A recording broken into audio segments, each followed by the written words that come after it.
తండ్రుల నుంచి మా అన్నయ్య నేర్చుకున్నాం, మా అన్నయ్య నుంచి మా అన్నయ్య. దీని మీద భరతనాట్యం డ్యాన్స్ను కూడా మనం కంప్లీట్.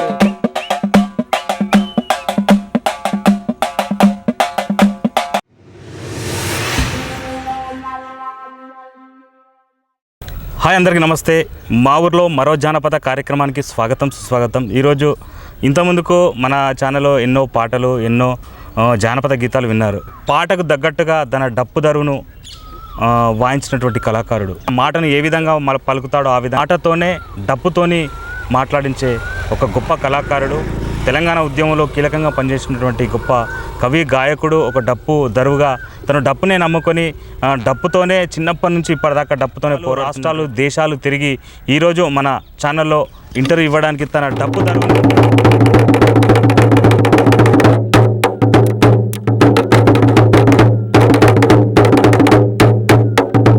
తన డప్పుతోని జనాల్ని ఏకం చేసినటువంటి ఒక డప్పు, చంకన డప్పును వేసుకొని ఆ చిర్ర, ఆ చిటికను వేసుకొని దేశాలు తిరిగి ఈరోజు మన ఛానల్లో ఇంటర్వ్యూ ఇవ్వబోతున్నాడు. అన్న నమస్తే. అన్న నమస్తే తమ్ముడు.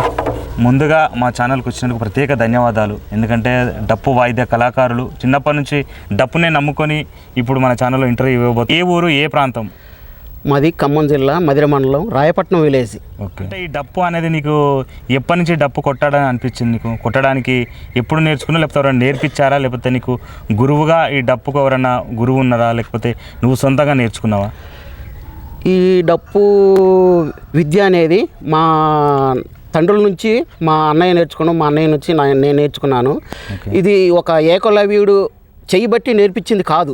ఏకలవ్యుడు ధవనేశ్వరాయాన్ని బొమ్మ చేసుకొని నేర్చుకున్నట్టుగా నా ఓనుగా నేను నేర్చుకున్నాను. కొన్ని మెలకువలు మా బ్రదరు, మా నాన్నగారు నేర్పించడం అనేది జరిగింది. ఒక్క మెలకువలో కొట్టండి ఏదన్నా.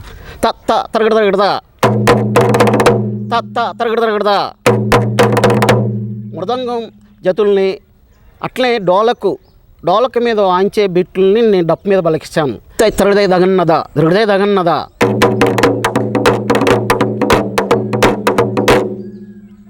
ఇది డోలకు మీద వాయించేటువంటి బిట్లు, ఇది డప్పు మీద కూడా పలికించగలిగినాను. ఓకే. అప్పుడే నువ్వు డప్పు మీద పలికించినావు డోలకి కానీ. అంటే ఎక్కువగా నీకు ఈ డప్పును అనేది నేర్పించింది మీ నాన్నగారా, లేకపోతే మీ అన్నగారా? ఎక్కువగా మా నాన్నగారు మా అన్నయ్యకి నేర్పించిండు, మా అన్నయ్య నాకు నేర్పించిండు. ఎట్లా మీరు అంటే డప్పులు చిన్నప్పటి నుంచి మీరు డప్పును అంటే వృత్తిగా కళాకారుడిగా వెళ్తూ ఉండేదా? ఏదైనా ప్రదర్శనలు కానీ లేకపోతే ఊర్లలో సమీకరించడానికి, కొట్టడానికి వెళ్తూ ఉండేదా మీ నాన్నగారు? నాన్నగారు సోషల్ అవేర్నెస్ మీద ఎక్కువగా ఇట్నే చనిపోయినప్పుడు, పెళ్ళిళ్ళకి, సంబరాలు, ఊర్లో ముత్యాలమ్మ జాతరకి అటు ఇటు జాతరలు జరిగినప్పుడు కొడుతుంటే చూసేది. మేము చూసి పొట్ట మీద నేర్చుకునేది. పొట్ట మీద, చాట మీద, పీట మీద, ప్లేట్ మీద నేర్చుకున్న తర్వాత ఆ తర్వాత నన్ను పలికించే విధానం చూసి మా నాన్న నాకు ఒక డప్పు కొనిచ్చిండు. మా నాన్నే కొనిచ్చిండు. కొట్టించిన తర్వాత మా బ్రదర్ నేను ఇక ప్రోగ్రామ్స్కి వెళ్తుండేవాళ్ళు. పీరుల పండగకి, ఇట్నే పొలిటికల్ కమ్యూనిస్ట్ పార్టీ అనే ఎక్కువ కమ్యూనిస్ట్ పార్టీకి అనుసంధానం అయ్యి ఉండేది. ఓకే అన్న. అంటే మీరు పీరీల పండుగ అప్పుడు ఎలాంటి దరువు కొట్టేది అక్కడ?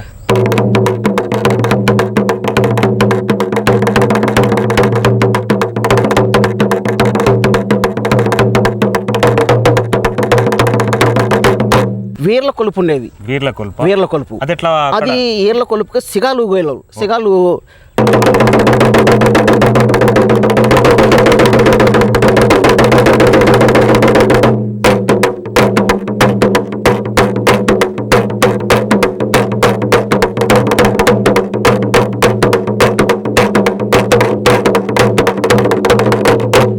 కొంచెం లూజ్ అయిపోతుంది.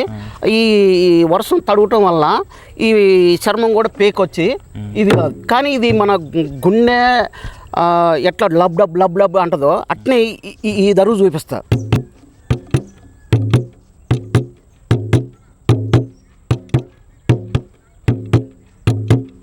అదే ఈ ప్లాస్టిక్ డప్పు మీద రాదు అలాంటి రిధం. ఓకే ఓకే ఓకే అన్న. అంటే ఈ పల్లె ప్రాంతంలో ఫస్ట్ ఈ డప్పు అనేది ఎట్లా తయారు చేస్తారు?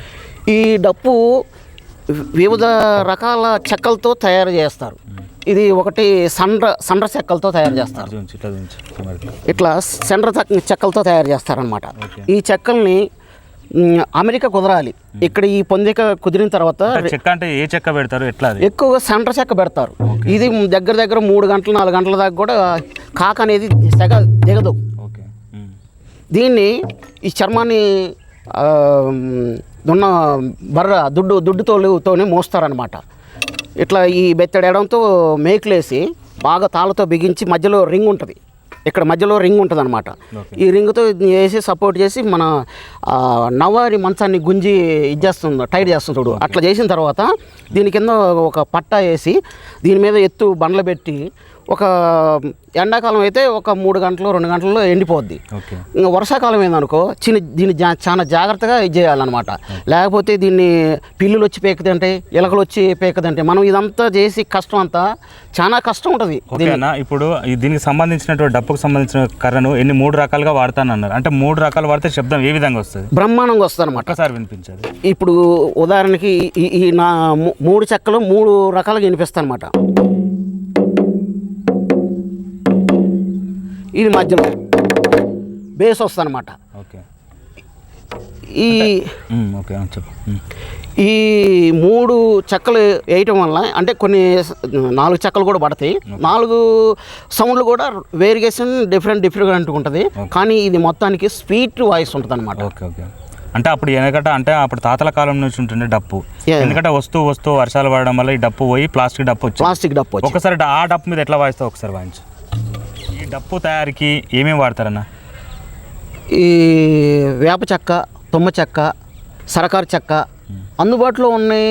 మనకి వెసులుబాటు దొరికిన వాటితో కూడా డప్పును తయారు చేస్తూ. కానీ ఈ సండ్ర చెక్క అనేది చెట్లలో రాజుగా అనేది మన పెద్దలు చెప్పిన తాతలు ముత్తాతలు చెప్పిన విధానం అనమాట.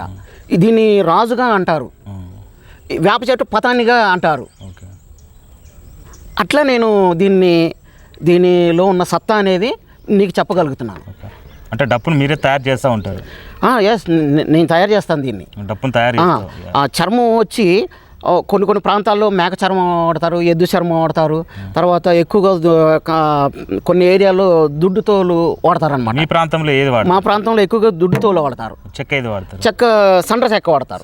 మాకు భద్రాచలం అడవులు దగ్గర ఉన్నాయి కాబట్టి అక్కడికి వెళ్ళి కట్ట తీసుకొచ్చి మంచి ఓకే అన్న. అంటే ప్రాంతాలను బట్టి మనకు వ్యవస్థ అనేది మారుతూ ఉంటుంది. ఒక ప్రాంతానికి అంటే డప్ప అనేది ఒకే తీరు ఉంటుంది, కానీ ఆ ప్రాంతంలో ఉన్నటువంటి చెక్క ఏదైతే ఉందో అదే వెసులుబాటు చేసుకుంటూ ఉంటారు. మీ ప్రాంతంలో దొరికేదాన్ని ఆ చర్మం కానీ ఏదైనా తీసుకొని డప్పు తయారీకి ఉపయోగిస్తారు. ఓకే అన్న, డప్పు గురించి చాలా అద్భుతంగా వర్ణించారన్న. ఇంకా ఈ డప్పు గురించి ఇంకేమైనా ప్రత్యేకతలు ఉంటాయి? ఈ డప్పుని ఇంతవరకు ఉద్యమాలకి, సినిమా పాటల సంగీతానికి, మన స్టేజ్ పర్ఫార్మెన్స్కి ఇచ్చేశారు. నేను కొత్తగా ఆలోచన చేసిన నడుస్తున్నటువంటి కాలంలోనే జనరేషన్ టు జనరేషన్ మారుతుంది కాబట్టి దీని మీద భరతనాట్యం డ్యాన్స్ని కూడా మనం కంపోజ్ చేయొచ్చు. ఒకసారి ఎట్లా వాయిస్తావు వాయించి?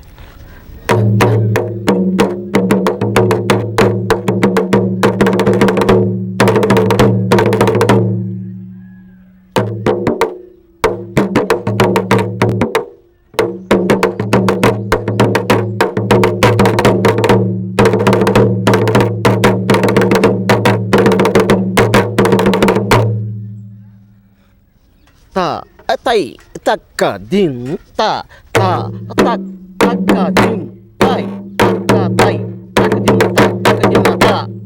అంటే ఏ పాట ఇచ్చినా అంటే భరతనాట్యం మీదనే డప్పును వాయించారు ఆల్రెడీ మీరు? ఎస్, మా ఇంట్లో నా పిల్లలతో ప్రయోగం చేసిన. బయటకు వస్తే మరి నువ్వు ఎక్కడ చేసినావు అనేది చూపి అంటారు.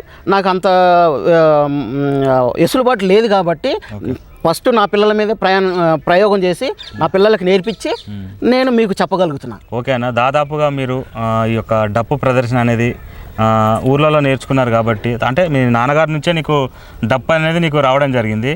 దాదాపుగా మీరు ఎన్ని దేశాలు, ఎన్ని రాష్ట్రాలు, ఎన్ని జిల్లాలు తిరిగారు? 2001లో సౌత్ ఆఫ్రికా పోయినాం. దాని కాన్సెప్ట్ ఏంటంటే దళిత హక్కులే మానవ హక్కులు. అంటే మన హక్కుల మీద మనం ప్రపంచ తెలుగు మహాసభలు జరిగినాయి. అప్పుడు అక్కడ కలైకూరు ప్రసాద్ అన్న మహానుభావుడు, అట్నే లెల్లే సురేష్ గారు, తర్వాత మాస్టర్జీ, గోరెట్టి వెంకన్న, ఇక పాల్ దివాకర్ గారు సారథ్యంలోనే మేము సౌత్ ఆఫ్రికా పోయి అక్కడ ప్రపంచ దేశాలకి నుంచి సౌత్ ఆఫ్రికాలో నెల్సన్ మండేలా గారు వచ్చారు. అన్నని కోపి వచ్చిండు. తర్వాత అక్కడ పెడ్రోల్ కాస్ట్ గారు వచ్చారు, క్యూబా దేశ అధ్యక్షుడు. చాలా అసలుకి ఆ రోజు అంతా అసలుకి ఆ చిన్న అంటే నాకు 18-19 సంవత్సరాలు ఉంటాయి.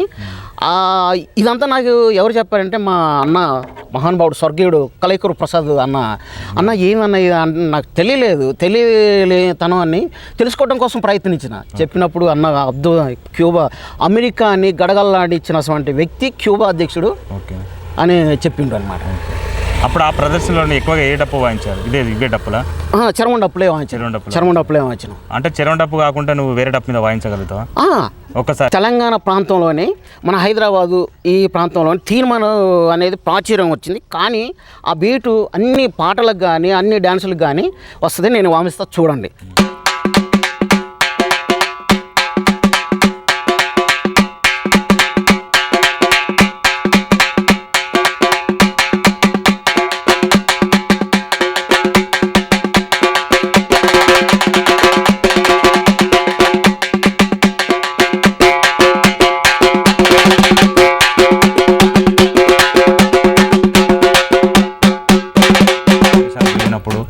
ఇక్కడ ప్రదర్శనలు దేని గురించి చేశారు? అక్కడ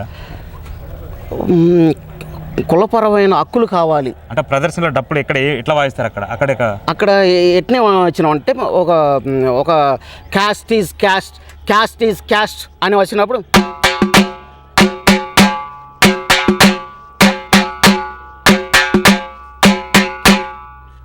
ఓకే అన్న. అంటే అక్కడ పోయినప్పుడు ఇది పడ్డది. దాదాపుగా ఎన్ని దేశాలు ఎన్ని రాష్ట్రాలు తిరిగారు? సౌత్ ఆఫ్రికా, జర్మనీ తిరిగినాం. ఇక ఆల్ ఓవర్ ఇండియాలో అయితే ఫ్లైట్లో తిరిగాను. అన్ని బెంగళూరు, కలకత్తా, బెంగాలు, అస్సాము, ఇక ఈ స్టేట్లన్నీ తిరిగేసి దీనికి తోడు థియేటర్ని కూడా డప్పుని ఇలా ఒంటరిగా చేస్తున్నారని డప్పులు థియేటర్గా కూడా చేసినాం అనమాట.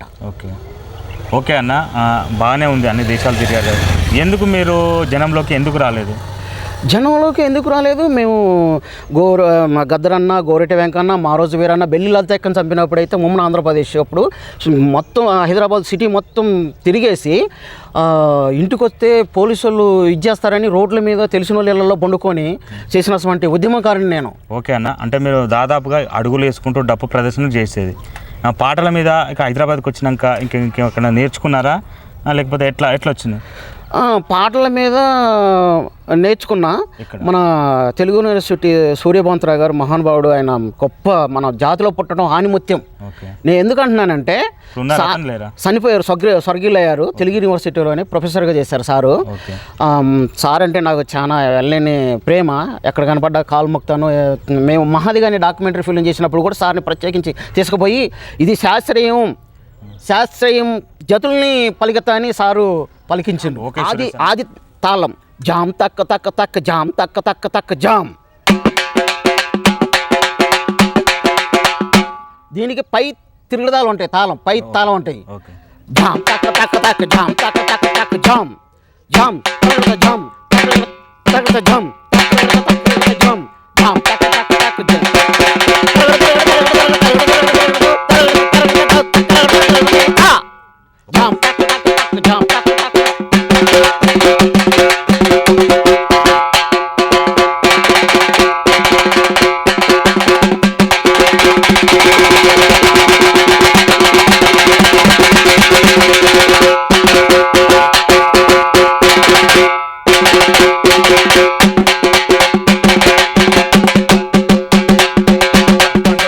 ఏది చెప్పినా కూడా కొట్టేంత శక్తి నీలో ఉంది.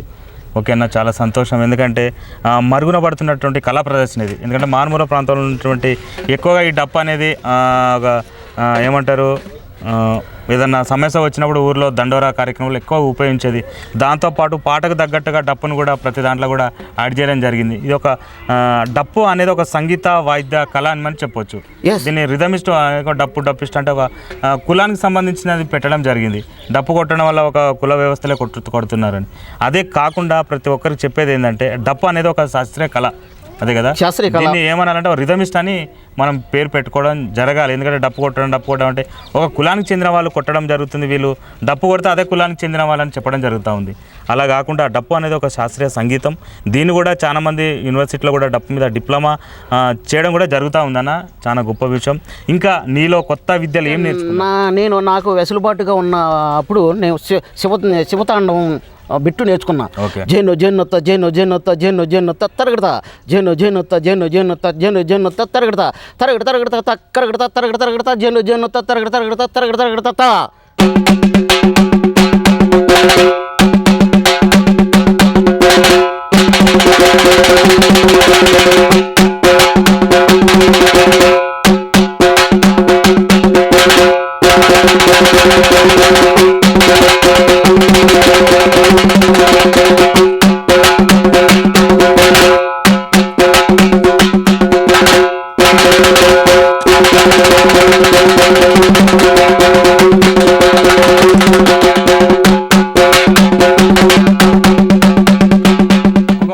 ఏ విధంగా కొడతారు ఒకసారి?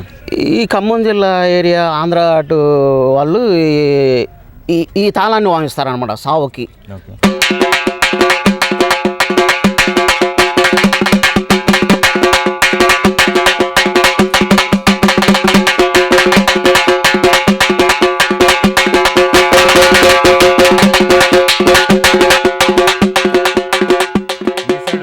మీ సైడ్ వాయిస్తారు. ఇంకొక ప్రాంతంలో అంటే నల్గొండ ప్రాంతం, నల్గొండ ఈ ఖమ్మం అన్ని పక్కపక్క కాబట్టి యాసిడ్గా కొంచెం చిన్న చిన్న బిట్లు అటు ఇటు ఉంటాయి. కానీ వేరే బిట్టు కొట్టేది ఇక్కడ ఏ ప్రాంతంలో కొడతారు?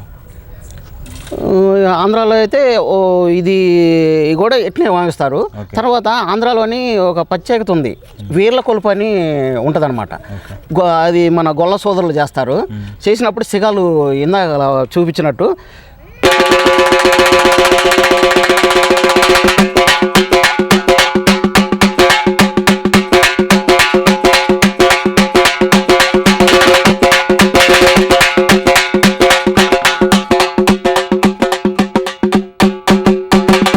మాకెళ్ళి సాధనం చేసేటప్పుడు ఊరేగింపులు అని ఒక సాధనాలు అవి చేస్తారు. ఆ సాధనం పెట్టు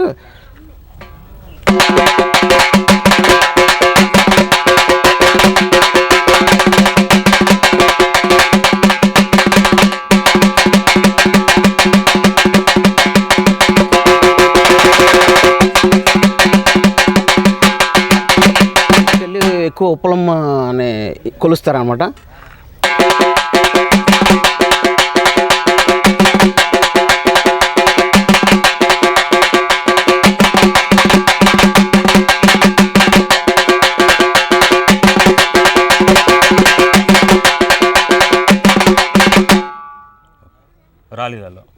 రాలీలలో ఎక్కువ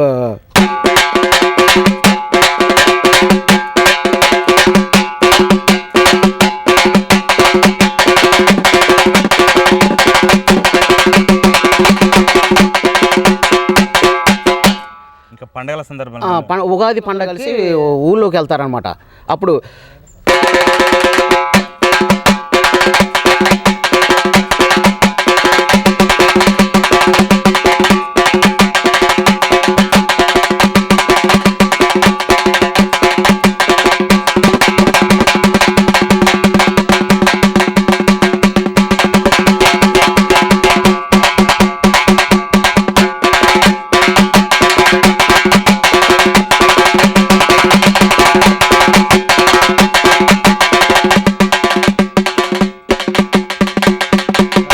వయసులో కూడా దాదాపు ఒక 10 సంవత్సరాల నుంచే డప్పును సంగనేసుకొని బయలుదేరినాం.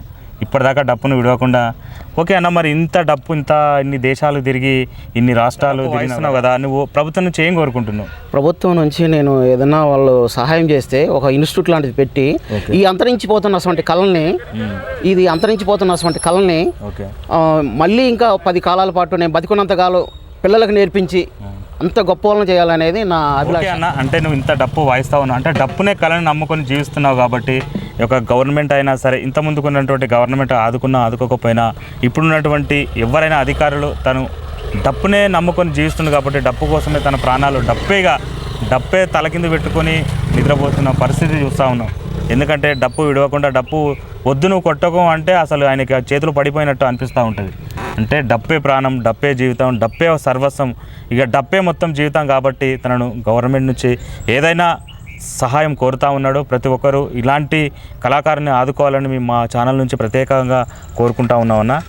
అన్న నిజంగా నీ డప్పు వాయిద్యాన్ని చూస్తూ ఉంటే నిజంగా నాకు కొత్తదనం అనిపిస్తూ ఉంది. రాష్ట్రాలు అదేవిధంగా ఎన్నో ప్రోగ్రాం చేసి ఈరోజు ఇక్కడికి వచ్చి డప్పును వాయిస్తూ ఉన్నారు. ఖచ్చితంగా త్వరలోనే నీకు గవర్నమెంట్ నుంచి మంచి ఒక గుర్తింపు రావాలి, అదేవిధంగా నీకు కూడా ఒక మంచి గౌరవం దక్కాలని, అదేవిధంగా ఇప్పుడు ఉన్నటువంటి సీఎం రేవంత్ రెడ్డి గారిని కానీ ఉన్నటువంటి ఎమ్మెల్యేలు కానీ కళకు సంబంధించినటువంటి ఎవరైనా తనను గుర్తించి లెల్లే సురేష్ బాబుని ఖచ్చితంగా గవర్నమెంట్ ఆదుకోవాలని మనస్ఫూర్తిగా కోరుకుంటున్నామన్నా. ఓకేనా, ఇంతసేపు అంటే నువ్వు నేర్చుకున్నట్టు విద్యను యూట్యూబ్లో ప్రతి ఒక్కరు చూస్తూ ఉన్నాను నీ వీడియో. ఎవరైనా ఆదుకునే వాళ్ళు ఖచ్చితంగా ఆదుకోవాలి.